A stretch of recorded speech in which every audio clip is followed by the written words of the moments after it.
today. Okay, so small, intimate steps collective today with myself and Algy and Rob talking about the green spaces that we think are important to us and what the next best place to start is.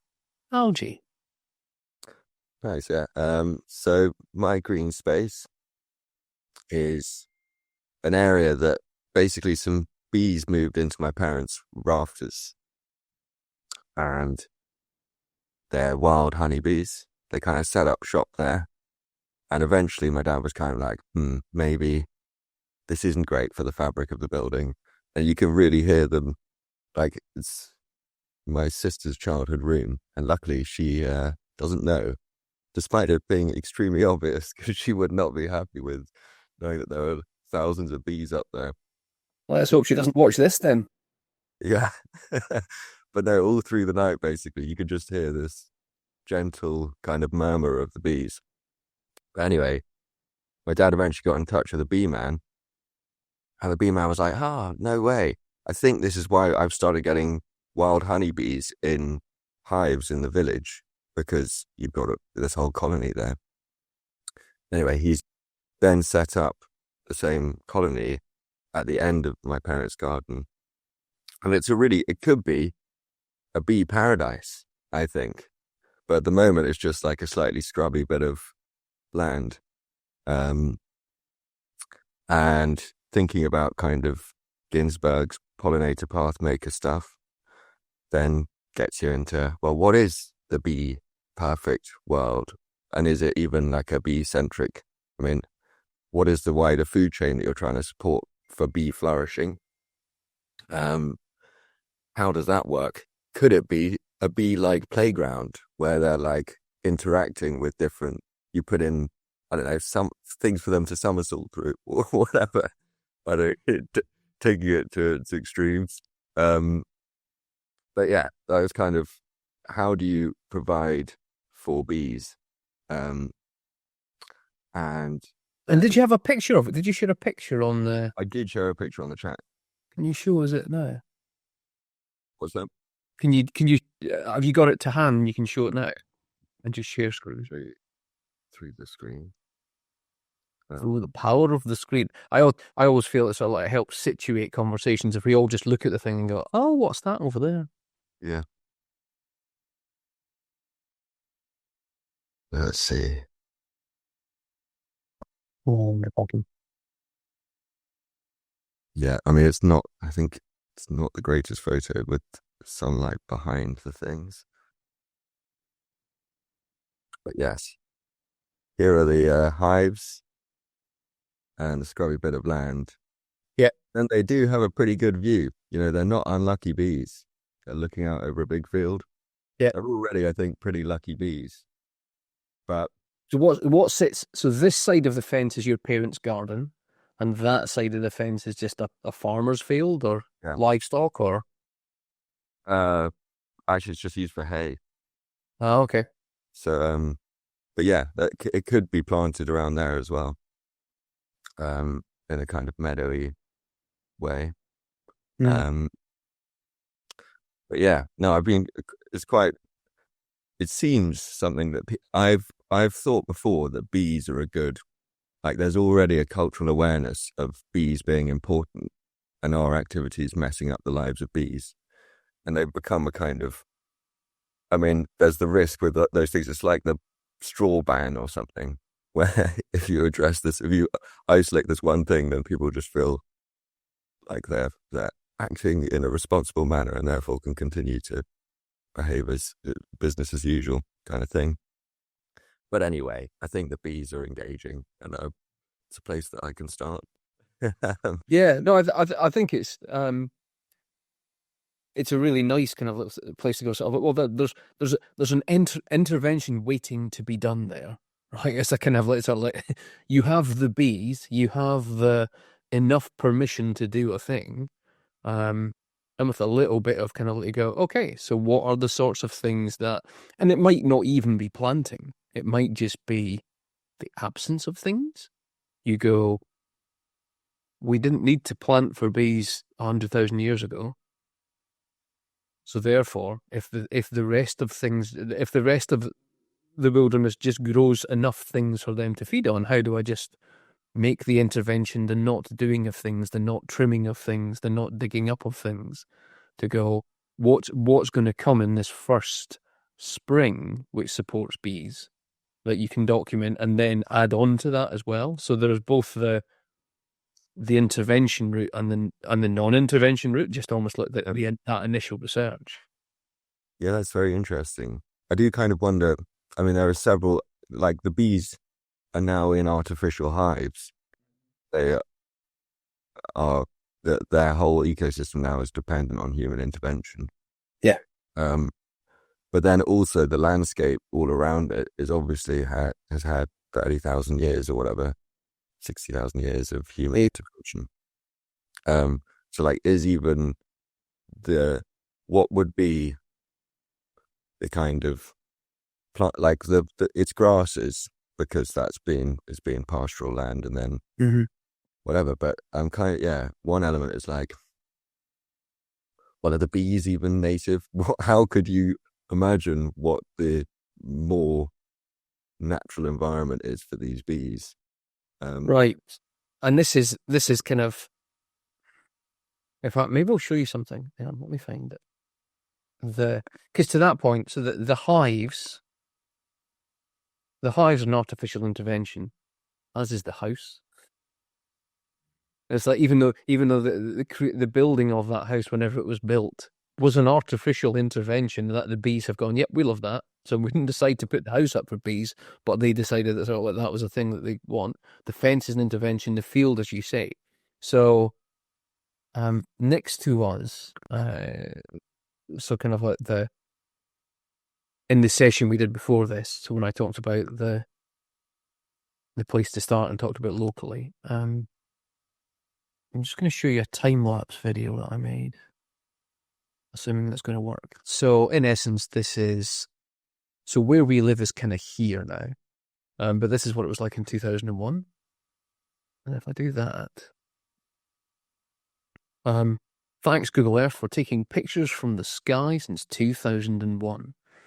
But you can start to see, so over to the right-hand side, it's just farmers' fields. There's a little dirt bike track that somebody made back in 2007. But you can now see the new build estate coming in from the left-hand side. So it starts filling up these farmers' fields. But the whole package of land was sold to Waits.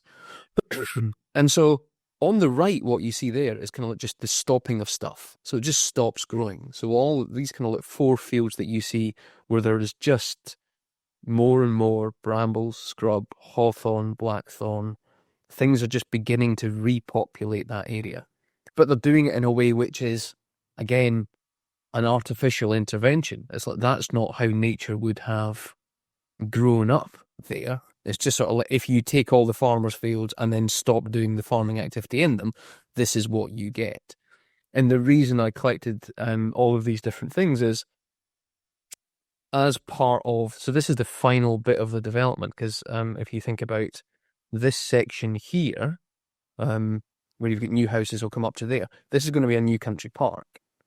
But we're going for a walk with the builders to go, okay, so tell us about how you're building a country park and what you're taking away, because actually the taking away will be important as well as the putting things in of going, what will this look like as a functioning ecosystem rather than just some farmers' fields left to grow out a bit. But I think it's the conversation that then becomes interesting, because you then view everything from our housing estate across into the country park and everything in between. You view it in the way that nature views it and go, okay, so this is one big ecosystem and it doesn't care about boundaries and it doesn't care about what's a country park or what's a back garden or what's a public green space or whatever else. It's just a sort of like getting inside this idea of sort of like, we don't live beside a country park, we just live in a country park.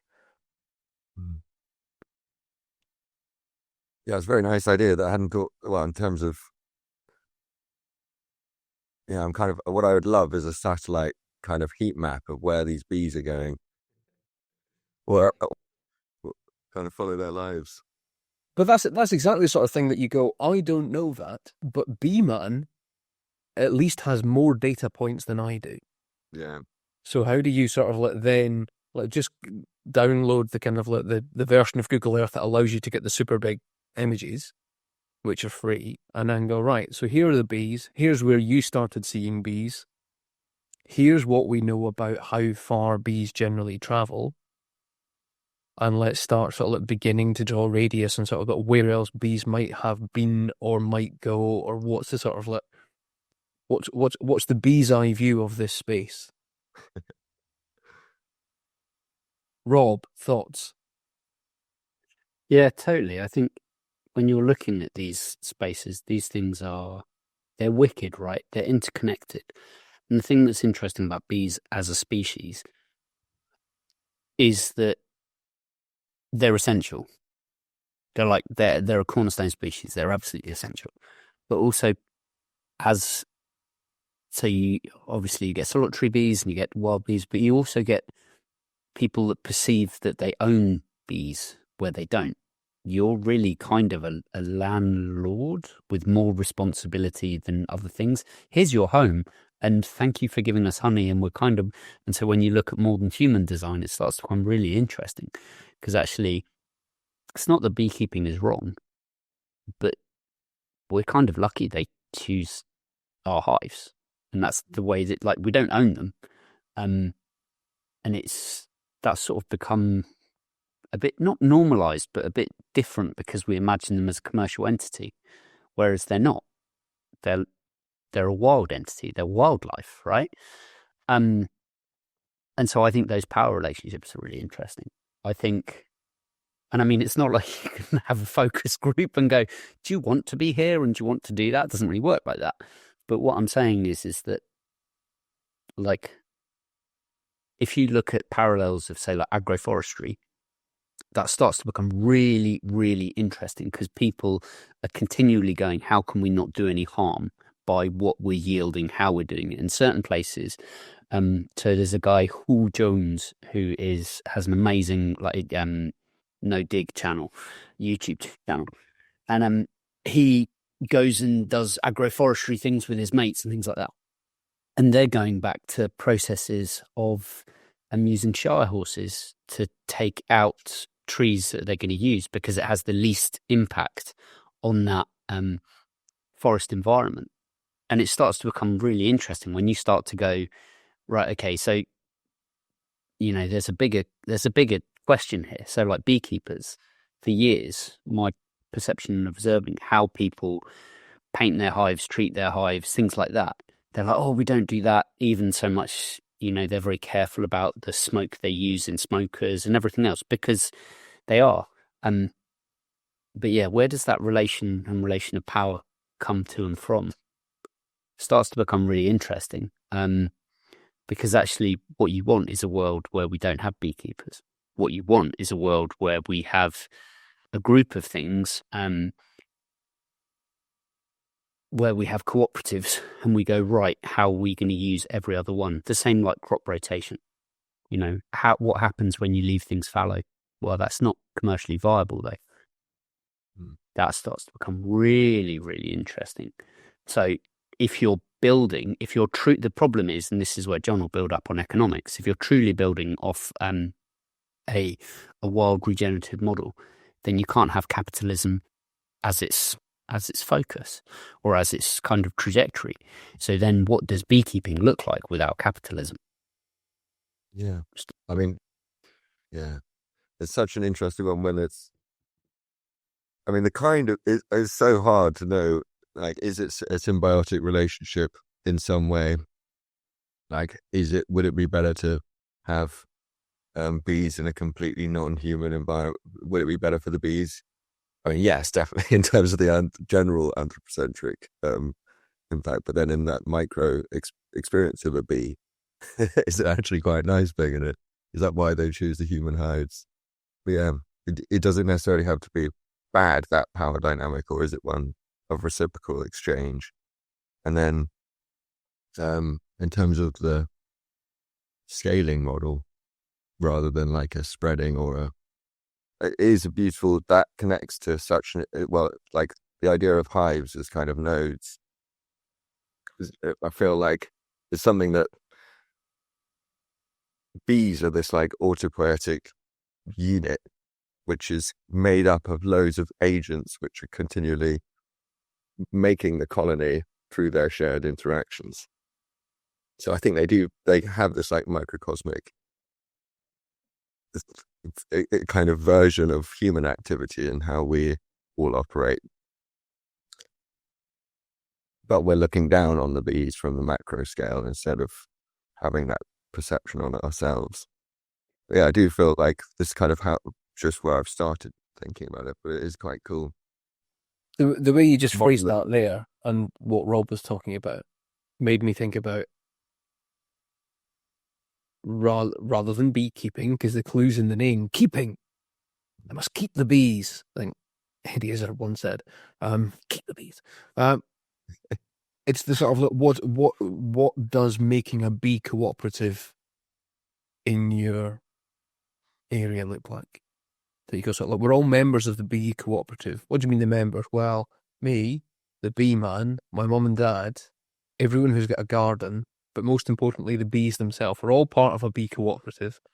But if we just talk about this reciprocal thing about being in the bee cooperative, how do we actually say, well, who benefits from there being a bee cooperative? Gardens, farmers, people who want honey, all these different things. And you go, how do we create just an ongoing way of letting each other see what the cooperative looks like? Like who's doing what and where to support these bees across what we believe is the territory that the bee cooperative operates? And how do we start beginning to... You don't even really have to even measure difference, just making people aware that they're part of something they didn't know they were part of is an interesting way to create change. Hmm.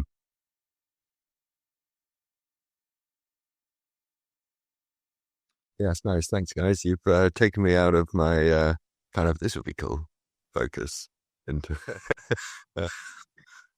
into the wider picture. So that's very thank you. And just go and talk to people about it, and sort of and I guess that's the thing that I found just on the kind of like on the Garden Nature Watch project on locally. It's kind of like you just start speaking to people about it and go, oh yeah, I think I'd like to be part of that. Yeah, I'm happy to just be in a WhatsApp group and just chat about things and see pictures and so on. And there's a certain sort of, you're always going to be responsible in a way for some of the momentum, and that's okay. So I think that sort of like you shouldn't go, oh, I expect everyone to be doing an equal thing and an equal whatever else, and go, no, you're just part of this thing. You're trying to create the momentum. Sometimes it'll be big and sometimes it'll be small. Sometimes it'll be frequent. Sometimes it'll be infrequent. And then things will happen. And they go, oh, actually, we now have a thing. How do we share that with more people? How does that? So one of the other things I'm doing, which is kind of adjacent, is there's a new local community centre and scout hut building, which I dragged Rob along to, because it's sort of like the short answer is the scouts, the scout groups that our kids are in have been looking to build a new scout hut for years. The community centre in a neighbouring bit of where we are, there's called the Benchwood Hub. They operate the food bank. They do lots of community clubs for young mothers, for older people, lots of different great work, but they need somewhere bigger to exist. So the organisations are coming together. And so we said, in fact, maybe if I can find some pictures. Oh, put some So in essence, I said, right, okay, so why don't we just all go for a wander? Oh yeah, there's one. Let's go for a wander around the space, because this is more than just about a building. This is about share that. This is about all the people and all of the environment and the green spaces and the kind of the local nature reserve, which is, and there's also a community orchard which is fallen out of custodianship that the generation before had decided. It's not that they decided that sort of just felt like that it'd been a thriving orchard for a generation, but that generation had not managed to pass it on to a next generation. So therefore, we've got all these apple trees that every year drop lots of apples on the ground, but no one's really viewing it as a thing that they should or could or might want to look after. So we basically, I said to Rob, let's come down, let's have a regenerative chat around the social and the economic and the environmental stuff of putting a new community centre building up here that has some scouts, that has some local community groups, and it has just, it becomes a place that you can start seeing those three lenses of the social and the economic and the environmental through. And because I said to scouts, I'll get Rob down, and said to Anna from Benchwood, oh, Rob's going to come down. And then someone said, oh, maybe we should invite the councillors down, and maybe we should invite the MP down. And all of a sudden, we're walking round the site with new MP Alison Bennett, who's brilliant, and then two councillors, Duncan and Alison, and a different Alison, just talking about all the things that might happen by people coming together around that site. And all of the different ways in which it could impact and the things that you could do. So something like those, it's that. The thing I love best of the Design Council's new systemic design framework are the 4 roles, pointing out that kind of like design is, yes, it's designing and making, but it's also systems thinking, and it's also leading and storytelling, and it's also connecting and convening. And I think the connecting and convening part of what strategic design is at its broadest is sometimes underthought. So Lou Down and Sarah Drummond from the School of Good Services talk about, 90% of service design is creating the conditions for service design to happen. And then only 10% of service design is actually doing service design. The same is true the bigger design gets. You go, this is about creating the conditions in which people come together to discuss the resources that you actually need to make the change that they want to see. And the sort of, you go, but as soon as you do a small thing and you tell other people you're doing a small thing, if someone else goes, I want to be part of that, the thing becomes slightly bigger. Yeah, it's a nice idea. Well, it's kind of, yeah. So I feel like thinking of the bees. I mean, it's just got me thinking there's the slower moving convening element, and then there's the faster moving prototyping of things that are engaging for particular people. And both of them, you have these two scales, and then you have this like portfolio of things that you can do that can keep a continued kind of engagement in the larger scale kind of strategic convening element.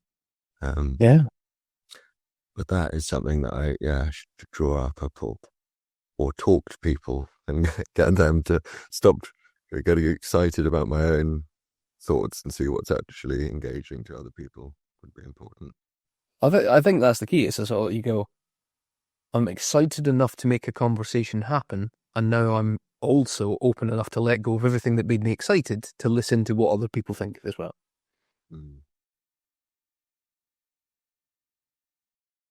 That bit is the hardest bit. That bit is because as designers, we go, I see it like this. Oh, I've seen the thing that you could do, and it's so much better. And that's really hard, and that's the gold. That is absolutely the gold. Absolutely the gold. So, can I show you a project that does that, please? Yeah, please. So this is probably one of my favourite projects since time began, the Sheffield wheat experiment. So what it was founded on is the fact that Monsanto, they have very specific wheat strains that basically tie you to their fertilizers and their processes, and you don't get heritage yields of wheat. So basically you cannot gather these and then replant them. They are one single cycle. You cannot keep seeds, which is kind of insane. And so the Sheffield wheat experiment was this really beautiful idea that, like, actually wheat is something that belongs to everyone. So what happens if we start to look at how you can cultivate and how you can maintain these kind of heritage seed grains? And so they started to grow it in people's window boxes, in people's front gardens, because wheat has always been about yield, right? It's always been about, we need 10 fields to make a loaf, or to make, however many pounds of flour. But as soon as you change that dynamic and go, actually, this project is about how you keep different heritage wheat strains alive, actually our ownership of it totally changes. So what it is, it's about creating the conditions to bring people together to eat local bread that they have contributed to grow. It's about getting kids outside to understand threshing. It's about, because I grew it. So there was a massive change in the autonomy. And the biggest thing that happened in the My Nature Watch project was the IKEA effect of people going, yeah, but I made this. And academically, I had to stop myself from going, you didn't make it, you assembled it from pieces that we gave and you followed some instructions. But you're saying you made it, which means you own it, which means you own that space, which is so powerful, because it changes the autonomy and how people people have agency of, oh man, this is my wheat. We grew this. It's like, well, you put it in the ground, you made sure nobody else stole it, and you watered it, and you kind of let it do its thing. So technically you can call it making, but it's not like a hand-built boat. It's like, and I think, it's so impactful. And so all of these communities, our images now coming up, brilliant.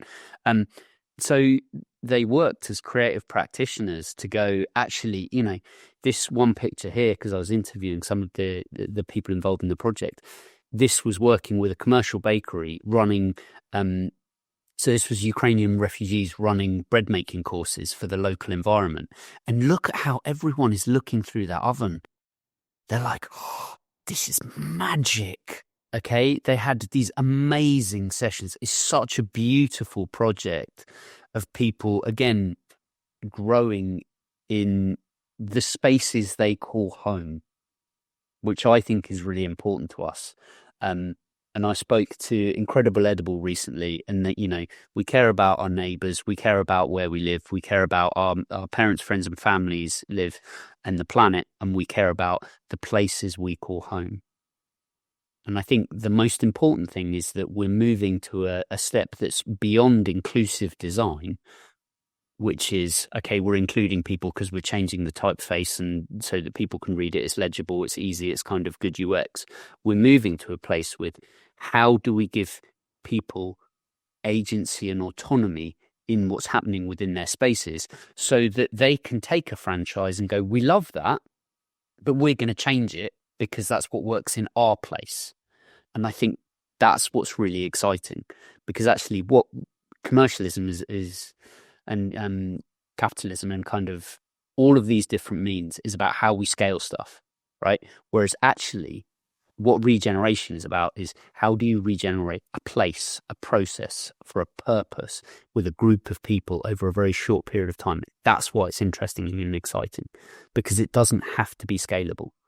And so I think we really need to think about new models of what success is. And that's why I talk to people about this project. It's beautiful because it is success for what it needs to do. It is not success for wheat generation and like wholesale crop production, because that's not what it is about. It is about creating the conditions where they can have agency over wheat varieties and understanding of food, and anyone can participate. Anyone can be involved. It's a new type of inclusion, which is really exciting. Okay, because we can all start to open up these things, which led me to my green space that I've been talking about, which is really, really, really, really dull, which is the Ashcombe roundabout, just near my allotment. And the reason, so it's this space here, just here. The reason it's really interesting is it's kind of like the perfect wildlife habitat, right? Because no one can disturb it. No one can really get to it. You can only work it in certain times of day and night. And so I reached out to the council. I wish I had a copy of the letter I sent them. Like, what is our plan for pollination and biodiversity of these spaces that nobody reaches? And they're like, oh, well, no one goes there. And I was like, yeah, no one goes there because our traditional norms are to go to nature to enjoy it. Not going, actually, how are we enabling nature for a wider benefit?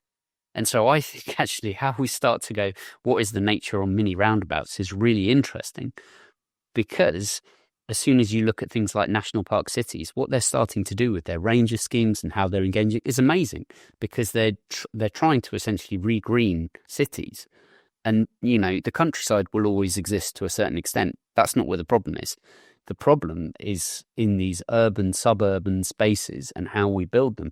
So actually, like, a micro conservation site of a roundabout, and I laugh at it because it's preposterous, but like what that could serve to a local allotment and how that could work and looking at species, I think is really exciting because it's actually tangible, and people sponsor these roundabouts so they can put up little signs. Like it has a little thing like www.sponsorthisroundabout.com. And as a vehicle, it's already got those things there. And so these things are kind of exciting with actually, how could you use them as a guerrilla purpose? I'm kind of like, you know, because that's what this is doing. Okay. And anyone I've talked to about this project, literally their first words are, oh, the evocative ways that made me feel. I felt so connected. It changed the way I think. I was involved in this. I made this. I did this. Oh, we did this together as a community. I met people next door. They never talk about what they eat. They talk about what they eat eventually, but that's the byproduct. And that's what's really exciting. How you can get these things where people are going, you know, the same way you introduce yourself. Hi, I work in this place. I do this. I'm a dad. Go, hi, this roundabout lets me look after it for these people. Oh, and I'm a dad and I do this and I do this. And it, like, you know, my team on EC keep pulling me up on language that I use. And I think it's really important because, like, how we talk about stuff and how we frame it. And that's why it's kind of like, rather than going, oh, we're getting a national parks pass. Cool. Okay. Amazing. States. Oh man, we're getting a, you know, in a design fictions term, we're getting a mini roundabouts pass. It's like, actually, that sounds quite interesting. Like, what does that mean for invertebrates? And what does that mean for certain species that, like for slow worms, like all these sorts of things that you'd never really think about, start to go, that's how we need to think about these things. Not, oh, I bought a zoo. Oh, I bought a mini roundabout. like, So with that, so some a tiny bit of backstory. So with the Scout Hut development, obviously it's being built in a time of where anyone who takes away the grass that the new community centre will be on has to do biodiversity net gain somewhere else to say, sort of, look, we're not just sort of replacing what was there, but we're putting 10% more in at the same time. So, and to get planning permission now, you have to be able to do that. So there's kind of like things set up. So we've been thinking about this biodiversity net gain thing, and one of the avenues that you can go down is that sort of like larger landowners will say, well, I am committing this to be biodiversity net gain, so you can buy a tract of it, and therefore that's your allocation for, so it's offset. Doesn't make it particularly near, and also the people whose community centre it is might never see it or know where it is or know what's happened or whatever else. It's one way to sort of like to make the thing happen as a region, as a country, but it feels a little far away for me. But I wonder sort of like, what's the equivalent of doing that for roundabouts, so that it's not, if you push into the full social, economic and environmental regenerative aspects for biodiversity net gain, you say small projects should be able to pay the council the money that they've given over to sponsor a roundabout to whichever local restaurant chain decides to do it for that 6 months, and you say, actually, this roundabout becomes the biodiversity net gain for that community centre. And also, everyone from that community centre knows that that's their roundabout for biodiversity net gain. So you've got the social dynamic of, oh, look, we've done a thing over here with it. And you've also got a more proximate environmental benefit. So you're going, right, so that the money that we're paying stays with the council, who do a better thing with the roundabout they've got, so that the people who vote for the councillors and who therefore run the council also go, oh, we've done something locally. It feels like, you go, how do you make biodiversity net gain things smarter so that they are doing more of that work, rather than sort of like, oh, we've got a quarter of a field over there that we're never going to go to.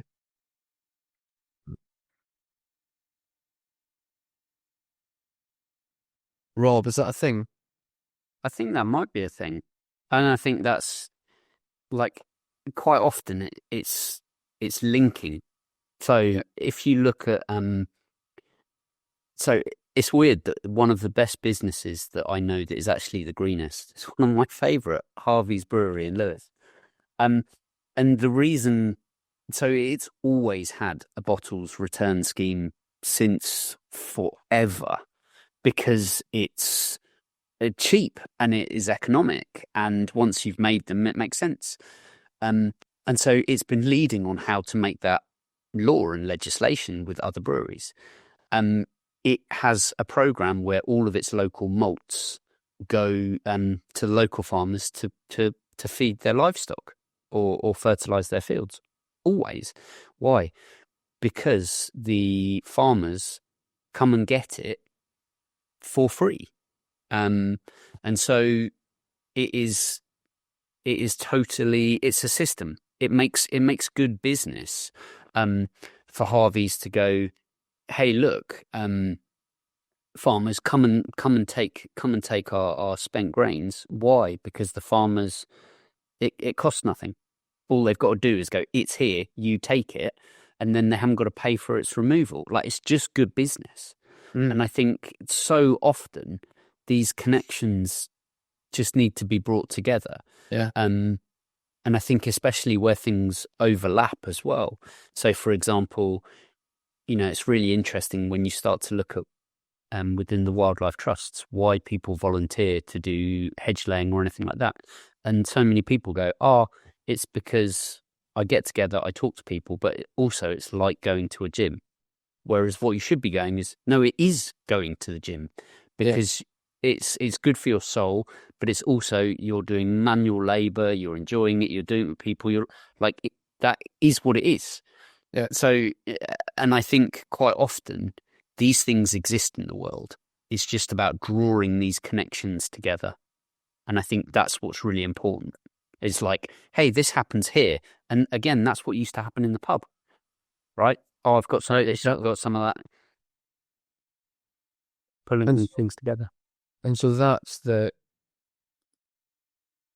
this is the thing we put in the back of in fact, all of the Regenerate Design Field Kit packs. It's just on the back of all the questions and all the cars that you're going. The challenge is to bring all those three things together: the environment and society and the economy thing. And you're right. Sort of like, the more business has become non-local, the harder it is to draw those things together in a way that makes sense for anyone other than the economic actor within that. And you might be able to do some sustainability stuff for an environment, but so few larger businesses are doing this.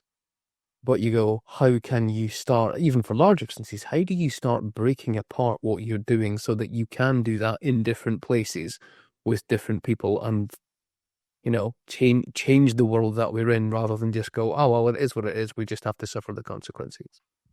So I keep returning to sort of like just holding those three things in your head at the same time and going, oh, if my idea is not nudging all three of these three things forward, it's not good enough yet.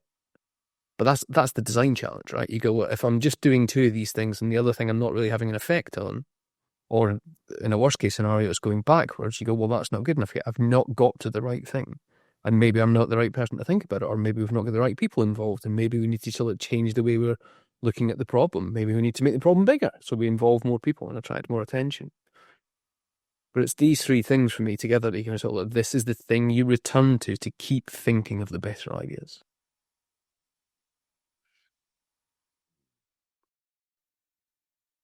On that note, I think I'm going to bring this to a close.